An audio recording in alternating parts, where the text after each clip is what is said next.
नमस्कार विद्यार्थी मित्रांनो, माझं नाव अरविंद सिरसाट आणि आपली इंजिनिअरिंगमध्ये परत एकदा तुमच्या सगळ्यांचं खूप खूप स्वागत आहे.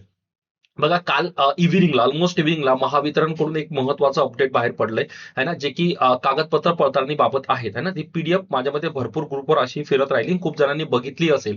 पण त्याच्यामध्ये जे महत्त्वाचे प्रश्न आहे, की जर कागदपत्र पडताळणी केली जाते ती कोणाकरता असेल, आहे ना. त्यांनी कोणत्या प्रकारची अशी लिस्ट दिली की कोणाकोणाला डॉक्युमेंट व्हेरिफिकेशनला यायचंय.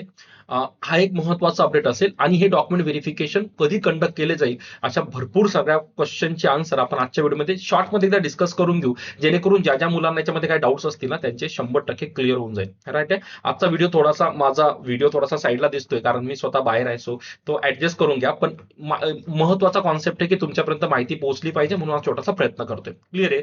चालते, चला सुरुवात करूया. सर्वात अगोदर जी ऍड पडली होती ती ऍड थोडीशी आपण ओव्हरव्ह्यू करू, म्हणजे तुम्हाला थोडीशी आयडिया येईल मला सांगायचं काय. बघा, अशी काहीतरी ऍड कुठेतरी चॅनलला पडली होती त्यांच्या साईटला, आहे ना. कालची ऍड होती, याच्यामध्ये सरळ सरळ लिहिलंय की ही ऍड कोणासाठी, विद्युत सहाय्यक या पर्टिक्युलर पदासाठी आहे ना, विद्युत सहाय्यक साठी होती. की त्याच्यामध्ये ज्याही मुलांची सध्या तुम्हाला माहिती आहे रिसेंटली जी सेकंड सिलेक्शन लिस्ट लावली होती, है ना. तर भरपूर सारे असे मुलं होते, भरपूर सारे असे म्हणता येईल. आणि या भरपूर साऱ्यामध्येचा माझा अर्थ काय थोड्या वेळाने तुम्हाला सांगेल आणि मला तुमचंही ओपिनियन हवं की याच्यामध्ये नेमकं काय असलं पाहिजे. काही मुलं डॉक्युमेंट व्हेरिफिकेशनला गेले नाहीत. आता मला ही गोष्ट खरंच पचत नाही की मुलं डॉक्युमेंट व्हेरिफिकेशनला जात नाहीये. कारण असं तर बिलकुल झालं नाही की आज सेकंड सिलेक्शन लिस्ट लावली त्यांनी लगेच सांगितलं चला उद्या डॉक्युमेंट व्हेरिफिकेशनला आहे, असं तर बिलकुल नव्हतं, है ना. तर कुठेतरी एक गॅप तर नक्की होता की त्या गॅपमध्ये मुलं महाराष्ट्राच्या कोणत्याही कोपऱ्यात जर असेल तर त्याच्या सेंटरला जाऊन ते डॉक्युमेंट व्हेरिफिकेशन करू शकत होते. क्लिअर आहे. आता ऑब्व्हियसली जर ते मुलं येत नाही तर ऑब्व्हियसली एक तर त्यांच्या हातात दुसरा एखादी अपॉर्च्युनिटी आहे. मी सगळ्या मुलांविषयी बिलकुल बोलत नाहीये.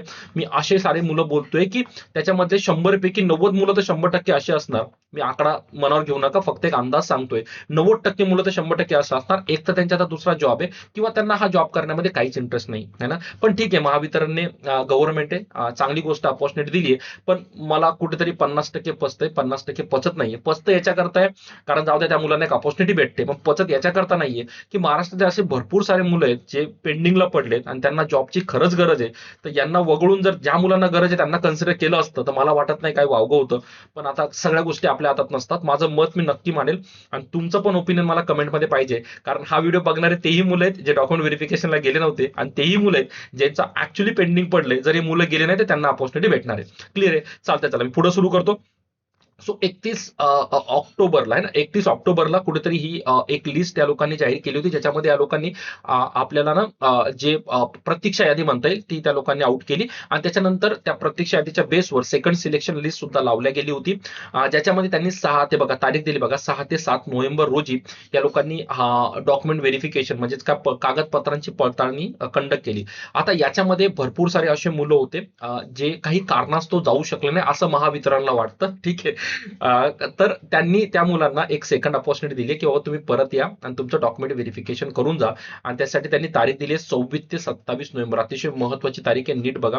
तुम्हाला जेही सेंटर ऑलरेडी दिलं होतं कागदपत्री पडताळणीसाठी त्याच सेंटरला तुम्हाला जायचंय, है ना. त्या लोकांनी कोणत्याही प्रकारचं नवीन तुम्हाला लिस्ट देणार नाही किंवा नवीन मेल मेल किंवा त्यांचा मेसेज मे बी येऊन जाईल, पण नाही जरी आला तरी हे नोटिफिकेशन तुमच्यासाठी सर्व काही आहे.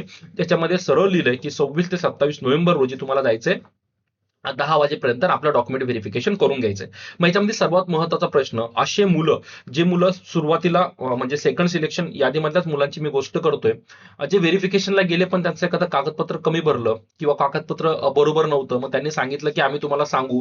ह्या लोकांविषयी या लोकांनी काहीच अपडेट दिला नाहीये की या मुलांनी सुद्धा कागदपत्र पडताना जायचं आहे की नाही जायचं आहे ना. याचा कोणत्याही प्रकारचा अपडेट त्या लोकांचा नाहीये. पण जर मी हे पर्टिक्युलर नोटिफिकेशन जर रेफर केलं त्याच्यामध्ये सरळ लिहिलंय बघा, काय लिहिलंय बघा, जे खूप काळे अक्षर आहेत बघा. शेवटची संधी म्हणून प्रतीक्षा यादीतील फक्त गैरहजर उमेदवार, जे मुलं गेले नव्हते फक्त त्यांच्यासाठीचे नोटिफिकेशन असेल. त्या मुलांसाठी नोटिफिकेशन बिलकुल नाही जे ऑलरेडी व्हेरिफिकेशनला गेले होते पण त्याच्या कागदपत्रामध्ये काहीतरी उणीव भासली किंवा त्यांना काहीतरी भेटलं नाही आणि त्यांनी सांगितलं की आम्हाला नंतर कळवतो. त्या मुलांसाठी अपडेट बिलकुल नाहीये ऍज पर दिस पर्टिक्युलर जाहिरात. ज्या जाहिरातमध्ये सरळ लिहिलंय हे फक्त गैरहजर मुलांसाठी असेल. क्लिअर आहे. आय होप कमीत कमी हे क्लिअर झालं असेल की हा अपडेट नेमका कोणाकरता होता आणि अपडेट का त्या लोकांनी दिलाय, है ना. नंतर खाली आणखी काही महत्वाच्या गोष्टी दिल्या की जर तुम्हाला कागदपत्र तपासणी करता कोणकोणते डॉक्युमेंट आणायचे वगैरे वगैरे आणायचे, तर त्यांनी हे संकेतस्थळ दिले www.mahadescom.in. याच्यावर तुम्ही जाऊन काय करू शकतात, ते पर्टिक्युलर कागदपत्र बघू शकतात.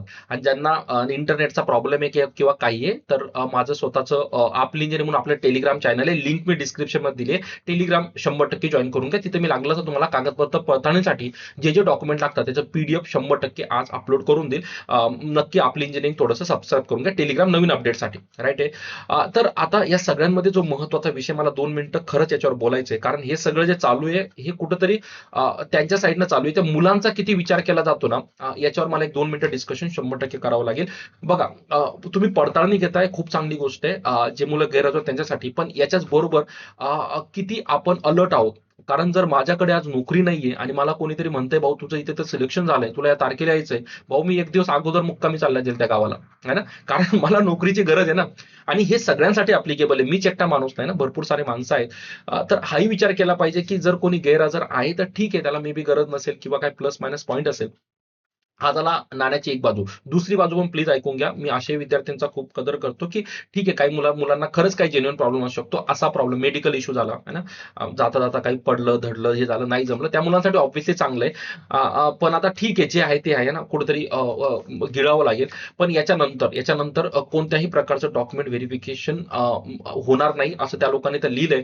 त्याच्यामुळे ह्या कागदपत्र पडताळल्यानंतरच आपल्याला एक गोष्ट कळून येईल की आता किती जागा रिक्त आहे. कारण जे मी सेकंड थर्ड यादीबद्दल बोलतोय ना, त्याच्यावर खूप लवकर व्हिडिओ माझा येईल. मी अजून त्या व्हिडिओ अपलोड करेल, त्याच्यामध्ये आपण खूप डिटेल बोलू याच्यावर. पण कुठेतरी आजचं जे 26-27 पर्यंत आता याच्यावर काही बोलणं व्यर्थ आहे ना, कारण ते डॉक्युमेंट व्हेरिफिकेशन परत होणार आहे. त्याच्यानंतर किती जागा रिक्त राहतात आणि त्याच्यावरच डिपेंड करेल की तिसरी यादी केव्हा लागेल, है ना. त्याच्यावर आपण एका डिटेल गोष्टीवर बोलू. पण तुमच्या मते आहे ना, तुमच्या मते हे जे सेकंड व्हेरिफिकेशन कंडक्ट होतंय याच्यावर तुमचं ओपिनियन मला नक्की सांगा. कारण मी काही बोललो तर मग कुठेतरी कोणाला त्रास व्हायचा किंवा काय व्हायचा. तुमचंच ओपिनियन मला नक्की कमेंटमध्ये कळवा. आणि नेक्स्ट व्हिडिओमध्ये आपण ना थोडंसं डिटेल बघूया की थर्ड यादीबद्दल काय काय पॉसिबिलिटी असू शकतात. मी पुढच्या व्हिडिओमध्ये नक्की तुम्हाला डिस्कस करेल. मीनवाईल ज्या लोक चॅनल नवीन असेल है ना, बिंदास सबस्क्राईब करून घ्या. ह्यांना नवीन नवीन अपडेट तुम्हाला भेटतच राहतात. आणि आपली इंजिनिअरिंग म्हणून ऍप्लिकेशन सुद्धा माझं आहे, ज्याच्यावर भरपूर सारे कोर्सेस किंवा भरपूर साऱ्या गोष्टी फ्रीमध्ये अवेलेबल आहे, कोर्सेस म्हणण्यापेक्षा. तर तिथूनही तुम्हाला हेल्प होईल. प्रिपरेशन चालू ठेवा. बाकी हे अपडेट तर मी तुम्हाला नेहमी देत राहील. आपण स्वतःचं प्रिपरेशन सोडू नका. मी नेहमी सांगतोय, भविष्यात 2026ला भरपूर साऱ्या वॅकन्सी 100% येणार आहे. आता काही लोक मला 100% बोलू नका, पण वॅकन्सी येतील बाळांनो, विश्वास ठेवा. हा, जागा कमी जास्त असू शकतात है ना, मे बी सुरुवातीला येतील वर्षाच्या किंवा मध्ये येतील किंवा एंडिंगला येतील, पण वॅकन्सी येतील. आणि जेव्हा वॅकन्सी येईल तुम्हाला एकच गोष्ट त्या वॅकन्सी विचारतील, भाऊ तुझं प्रिपरेशन झालं आहे का. त्याच्यामुळे प्लीज प्लीज प्लीज प्रिपरेशन चालू ठेवा. कुठंच गॅप पडू देऊ नका. जेही प्रिपरेशन सोडलं होतं तिथून कंटिन्यू करा. दररोज रिव्हिजन करत राहा, जेणेकरून जेव्हाही वॅकन्सी तुम्ही तयार असा. ठीक आहे, चालतंय बाळांनो, आजच्या व्हिडिओला इथंच पूर्ण विराम देतो. नेक्स्ट व्हिडिओमध्ये भेटू नवीन अपडेट सोबत. तोपर्यंत काळजी घ्या. बाय.